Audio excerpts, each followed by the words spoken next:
25살에 내가 24억을 벌 거야 라고 고민을 하는 친구가 몇이나 될까요? 와, 24억. 나 앞으로 어떻게 살지? 야, 24억을 내가 벌써 까먹고 시작하는 그런 느낌이었으니까. 조리병 됐을 때 터닝포인트가 한 번 있었다면, 두 번째로는 제가 돈에 대한 사연이 하나 있는데, 기숙사에서 친구들하고 매주 같은 번호 로또를 샀었어요. 시험 기간에 공부를 좀 열심히 했어서 한 2주 정도 그 번호를 안 샀죠. 끝나고 이제 두북으로 이제 조회를 하는데, 제가 사던 로또 번호가 일주일 전에 1등을 했더라고요. 매주 사던 로또 번호를 샀다면 그때 당시에 24억이 당첨이 됐던 건데, 그 기회가 날아가고 한 달쯤 정말 페인처럼 살다가 돈에 대한 오기? 아, 진짜 돈을 한번 그래 벌어보자. 내가 24억 번다. 24억이 아니야. 내 240억, 2400억도 벌어볼게. 그런 포부를 갖게 됐던 것 같아요. 안녕하세요. 상승 F&B 대표 박규태입니다. 그리고 저는 오레노카츠라는 돈가스 브랜드를 운영하고 있습니다. 저희는 지금 12개의 매장을 갖고 있고요. 20개의 매장까지 계약을 했고, 코로나 시국에 전 가맹점이 오픈을 했고, 선능점 같은 경우에는 30평 기준에 5천만 원 매출, 성수 본점 같은 경우에는 코로나 이전 최고 매출이 8,500이었는데요. 9월 달에도 8,300이 나왔고요. 17평 기준입니다. 그리고 가맹점 같은 경우에는 답심리점이 이제 소형 평수로 부부 둘이 창업할 수 있는 14평인데 2,100만 원 나왔고요. 수익률 800만 원 나오셨어요. 저에겐 이 시국이 정말 기회인 것 같아요.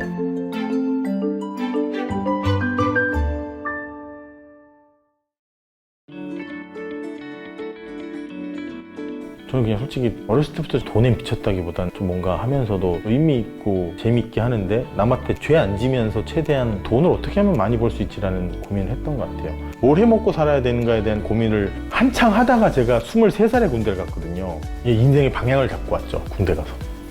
요리의 요자도 몰랐어요. 전 진짜 심지어 라면 하나도 동생한테 형 라면 좀 끓여줘 뭐 이런 식으로 해서 라면을 먹었던 사람인데, 정말 무작위로 조리병 착출이 돼서 제가 칼을 잡고 물을 썰고 육수를 내서 미역국을 끓이고 탕수육을 제가 직접 손으로 하고 오이 무침을 제 손으로 하게 될 줄은 생각도 못했죠. 고춧가루를 기름에 볶느냐 물에 끓이느냐에 따라서 맛이 다르고, 불 조절에 따라서 국의 맛이 달라지는 그 상황을 겪으면서 너무 재밌었어요. 저는 선임하고 휘임하고 밥 먹는 모습을 보고 있는데 둘이 대화하는 소리가 들리더라고요. 야, 우리 취사병 밥 진짜 맛있지 않냐? 이거는 짬밥이라고 표현을 하면 안 돼. 얘네는 밥을 어떻게 하길래 이렇게 맛있게 할까? 이 얘기를 듣는데 정말 머리끝부터 발끝까지 전율이 오는데, 그때 저는 결심했어요. 아, 나는 정말 이 외식업, 먹는 비즈니스를 하면서 살아야겠다. 이거에 한번 내 인생을 바쳐봐야겠다라는 결심을 하고, 그때부터는 음식으로서 돈 버는 일은 어떻게 하면 될까라는 거에 대한 연구를 했던 것 같아요.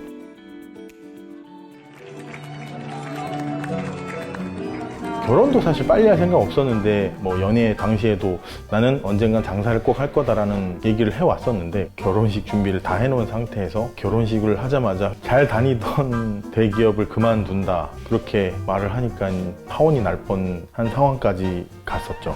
대기업 유통회사에서 영업사원 했습니다. LG 아오홈 다녔었습니다. 장사를 하려고 유통 구조가 어떻게 되는지를 알고 싶어갖고 유통회사를 들어갔던 거고, 제가 이 현실을 봤을 때 결혼을 해서 아이가 생기고 2, 3년 뒤에 내가 창업을 한다? 가장으로서 사표를 던질 자신이 없을 것 같았어요. 한 1년에서 2년 정도 가정을 좀 책임져 주면 내가 창업을 준비를 해서 평생 일 안 해도 되게끔 만들어 보겠다라고 얘기를 했고, 당황했지만은 12월 24일이었을 거예요. 그렇게 해보라고 이제 기회를 줘서 그렇게 해서 사표를 던지고 창업의 길에 들어섰어요.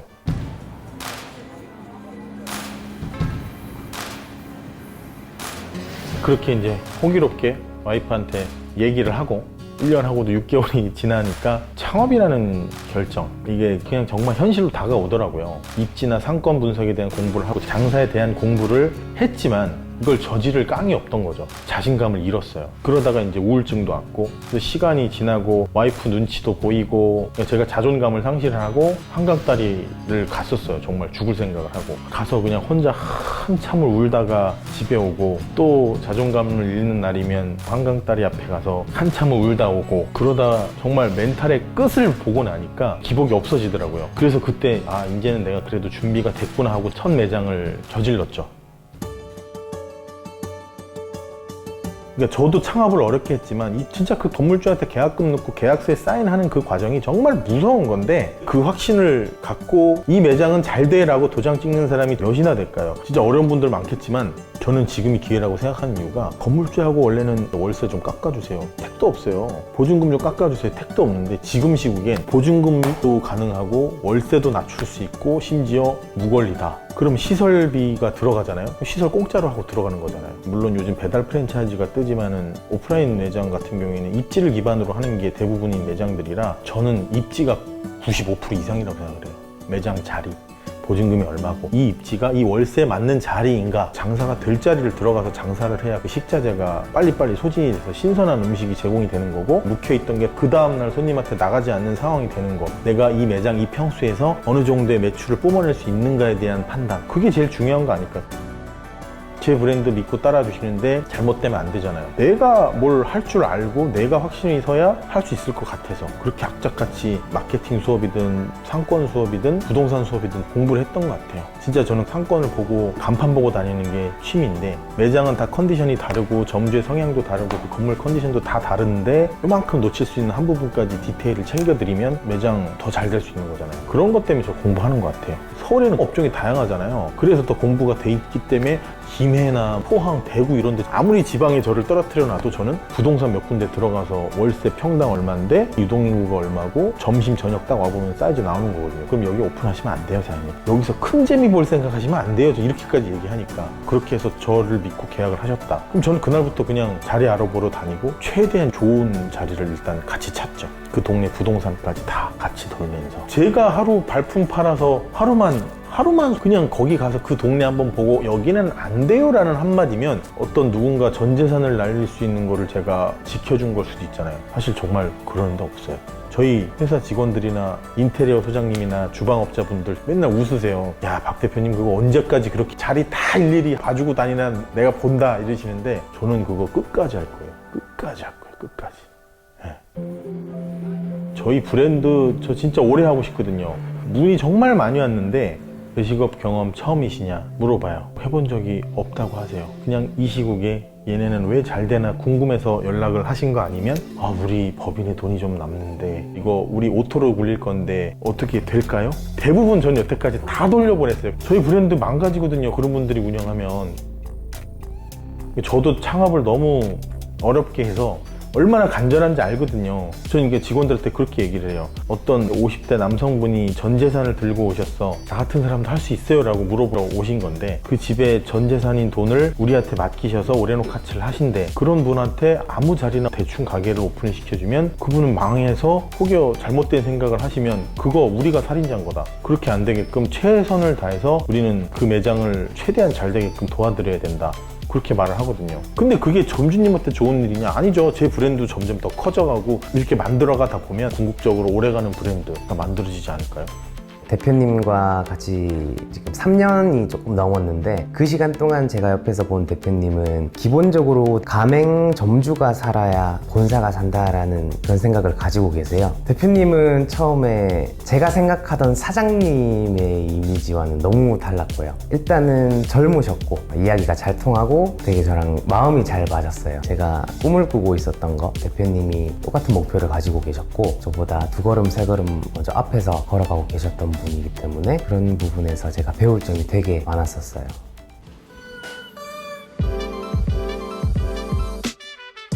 안녕하세요. 저는 오레노카츠 대치점을 운영하고 있고 대표님과 일한 지는 한 3년 정도 된 대치점 점주 김희광이라고 합니다. 처음에 서울 올라왔을 때 대표님께서 상권을 한번 보여주신다고 해서 따라간 적이 있어요. 그 상권의 특색에 대해서 설명을 해주시는데, 그때 제가 나도 서울에서 내 매장 한번 하고 싶다라는 생각이 확 들어가지고 우연한 기회에 좋은 자리가 나오게 돼서 시작하게 됐습니다. 현재 본사 일에도 같이 관여를 하고 있는 상황이어서 가맹점주님들 오픈하기 전에 저희 매장에 오셔서 교육 진행하고 있는 상황입니다. 교육은 매장 운영하는 데 필요한 전반적인 업무는 다 배우고요. 홀에서 손님 응대하는 방법, 컴플레인이 들어왔을 때 어떻게 대응하는지, 조리 준비 과정은 어떻게 되는지, 어떻게 좋은 퀄리티의 음식을 뽑아낼 수 있는지 그런 부분들 다 교육하고 있습니다. 매장이 오픈한 후에도 수시로 저한테 연락이 와서 이제 미흡했던 부분들, 숙지가 조금 덜 된 부분들 그럼 답변도 해드리고 있습니다. 저희가 지금 직영 매장이 4개 정도가 있는데 일단 저희 대치점이 가장 주방이 쾌적하기 때문에 매장 운영에 필요한 전반적인 홀 업무라든지 주방 업무라든지 일주일 정도 교육을 진행을 하고요. 오피스 상권이라든지 대학가 상권이라든지 점주님의 매장과 가장 유사한 저희 직영점으로 배치가 되어서 손님들이 들어오는 루틴이나 최대한 비슷한 상황에서 본인이 직접 장사하는 것처럼 느낄 수 있는 실습의 느낌으로 교육이 진행됩니다. 성수 본점 같은 경우에는 가장 핫한 핫플레이스고요. 주로 이제 커플들이 데이트 코스로 많이 이용하는 장소고, 대학로점 같은 경우에는 주변에 대학생들과 연극을 보러 온 커플들의 데이트 코스로 많이 이용이 되는 상권이고, 설릉점 같은 경우에는 오피스 상권이어서 직장인들이 많이 오고요. 대치점 같은 경우에는 학원가이기 때문에 주로 학생이나 부모님들을 주로 상대를 하고 있고요. 그래서 이렇게 4군데에서 실습을 해보실 수 있기 때문에 오픈하는 데 전혀 문제가 없게끔 교육을 진행하고 있습니다.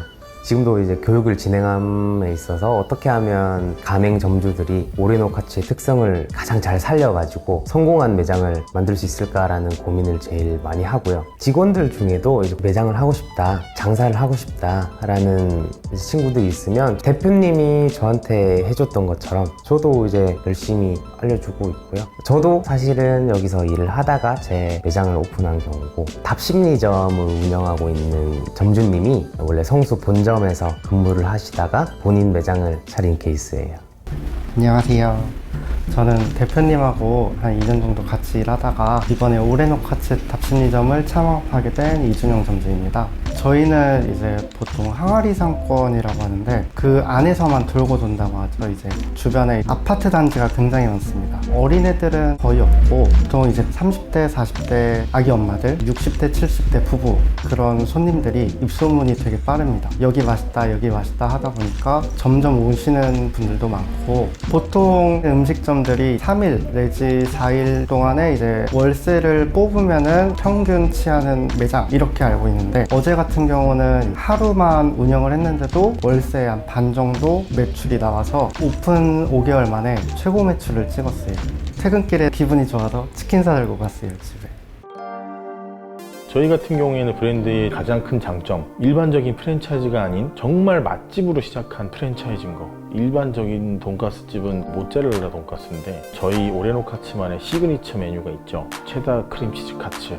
모두가 늘어나는 모짜렐라 치즈 돈가스를 할 때 우리만의 어떤 시그니처 메뉴가 없을까라는 고민을 하다가 맥주에다가 체다 치즈를 먹는 걸 좋아해서 내가 좋아하는 체다 치즈를 한번 녹여서 소스로 만들어서 신메뉴를 내보자 해갖고 만든 게 이제 지금 시그니처 메뉴인 체다 크림치즈 카츠인데, 결국에 유일무이한 다른 데는 없는 트렌디한 돈가스고 저희의 상징이 됐죠. 그러니까 애초에 제가 의도한 바가 정확하게 먹힌 건데, 만약 10개의 돈가스 집이 있어서 9개는 모짜렐라를 파는데 우리는 체다 치즈로 하는 돈가스야. 그러면 9개 분산돼서 가겠지만 우리의 한 번씩은 다 오겠구나.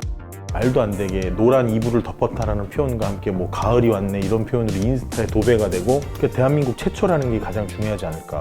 저는 그게 포인트인 것 같습니다. 지금은 뭐 마케팅 협력사가 있지만 저희는 애초에 시작할 때 마케팅을 전혀 해본 적이 없어요. 체다 크림치즈 돈가스를 이 노란 거 뿌린 거 뭐냐고, 이거 나 안 먹는다고 막 이러고 나가시는 분도 계셨어요, 처음에. 근데 이게 입맛 맞는 분들에 대한 매니아층이 형성되면서 인스타로 올라오면서 파워블로거들이 다른 데 없는 걸 찾잖아요. 푸딩코 엄청난 파급 효과가 있는 분인데 그분이 다녀가시고선 그날부터 지금까지 줄 서요. 여기 오면 이걸 먹어야 돼라는 쫙 퍼져나가서.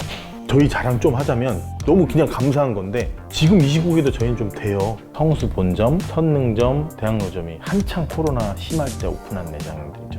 성수점 같은 경우는 완전 코로나 초창기였고요. 태화점 때는 대학로 공연이 다 잠길 때였으니까 저도 믿기지가, 진짜 저희도 깜짝 놀라서 나가서 쳐다보고 있어요. 야, 저 뭐냐 진짜, 뭐야? 뭐 있어? 이러고 있었어요. 장사라는 것 자체는 뭐 정답은 없는 거지만 제가 만들어준 음식을 맛있게 먹는 사람을 보고 나는 먹는 걸로 성공을 할 거야 생각을 한 것처럼, 제가 정성을 다해서 만든 브랜드를 믿고 저희 브랜드를 선택해 주신 점주님 점포를 잘 되게끔 하는 과정도 전 너무 재밌고요. 그리고 그 매장이 정말 오픈했을 때 잘 되면 그걸 보면 정말 저는 진짜 온몸에 소름이 돋아요. 그만한 행복도 없는 것 같아요. 오레노카츠에서 이제 2년 내지 3년 정도 일을 하면서 결과적으로는 저도 이제 가게를 내게 됐는데, 처음에 꿈을 포기하면서 바꾸게 된 게 오히려 저한테는 좋고 그거에 대한 후회는 없습니다. 다른 일을 하다가 전향을 하더라도 자기 삶에 대한 애착이 있으신 분들, 열심히 좀 살아보고 싶다는 생각이 있으신 분들께서 전향에 대한 두려움을 떨쳐버리시고 과맹문의를 주셔가지고 저처럼 돈 좀 많이 버셨으면 좋겠습니다.